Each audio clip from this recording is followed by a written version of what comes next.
सभी को राधे राधे। आज हम बात करते हैं बुध ग्रह की। मतलब कि बुध ग्रह क्यों खराब होता है, क्या कारण है उसके खराब होने के। सर्वप्रथम, जैसे हमारे घर में कोई भी मौसी है, बुआ है, बेटी है, बहन है, इनसे किसी के रिश्ते अगर खराब हैं तो उस बंदे का बुध खराब होता है।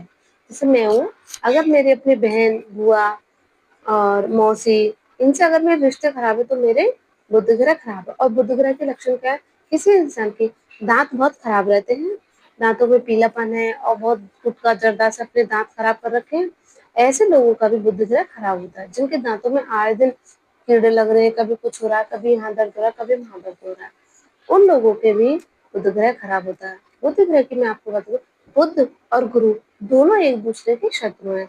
कैसे, आपको विद एग्जाम्पल बताते हो। बुध कौन है? बेटी, बहन, ठीक है, किसी की। और गुरु का मतलब होता है बड़े बूढ़े, अपने से बड़े, ठीक है।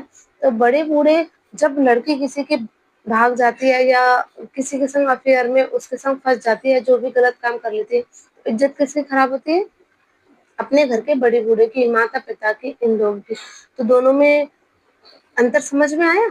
जैसे कि अगर किसी की बेटी भाग गई है तो उसकी इज्जत खराब हो गई, तो दोनों एक दूसरे शत्रु हो गए। तो बुध और गुरु, ये दोनों ग्रह एक दूसरे के शत्रु होते हैं। अब जैसे मांगलिक कार्य, जैसे कि किसी को नजर लगना, किसी को तांत्रिक विद्या किसी पे जल्दी असर कर जाती है, किसी को जल्दी जल्दी नजर लग जाती है। जिनको जल्दी जल्दी नजर लग जाती है, जिन लोगों पति पत्नी के कपल होते हैं, उन उन दोनों में किसी प्रकार का बहुत जल्दी डिस्ट्रीब्यूट हो जाता है, लड़ाई झगड़े हो जाते हैं, तो उन दोनों में भी नजर दोष मंगल के कारण ही आता है, यानी कि उनका मंगल भी खराब है। अब बात करते हैं हम चंद्र।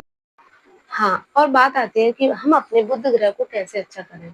बुध ग्रह को अच्छा करने के लिए बुधवार के दिन गणेश जी का ध्यान करना चाहिए। गणेश जी पर 11 दुर्वा की एक छोटी छोटी सी, इतनी बड़ी बड़ी छोटी छोटी दुर्वा बना के 11 गणेश जी को चढ़ानी चाहिए। नंबर दूसरे, बुधवार को हरे कपड़े पहनने चाहिए। नंबर तीसरा और बहुत महत्वपूर्ण बात, गुरुवार को गैया को हरा चारा यानी कि पालक, घास वगैरह जो भी अवेलेबल हो आपके पास, वो आपको ज्यादा कुछ नहीं मिलता, 10-20 रुपए का पालक खरीद के आप गैया को खिला सकते हो। इससे आपका बुध ग्रह बहुत ही मजबूत हो जाता है। और हमारे जो बुध ग्रह वो हमारी वाणी का कारक है। बुध ग्रह मजबूत होने से क्या होता है, हमारी वाणी अच्छी हो जाती है। देखा, किसी किसी की वाणी इतनी खराब होती है कि वो प्यार से भी बोले तो बहुत बुरा लगता है, ऐसा लगता है शरीर फोड़ देगा क्या जाने। तो इसलिए हमें अपनी वाणी को अच्छा करने के लिए हमें बुध ग्रह को अच्छा करना चाहिए। और मैंने आज आपको बुध ग्रह के बारे में बताया। इसी प्रकार मैं आपको रोज एक न एक टॉपिक के बारे में, एक नए ग्रह के बारे में बताऊंगी। अब सबसे आज्ञा लेते हुए मैं भूमि गौर सभी को राधे राधे।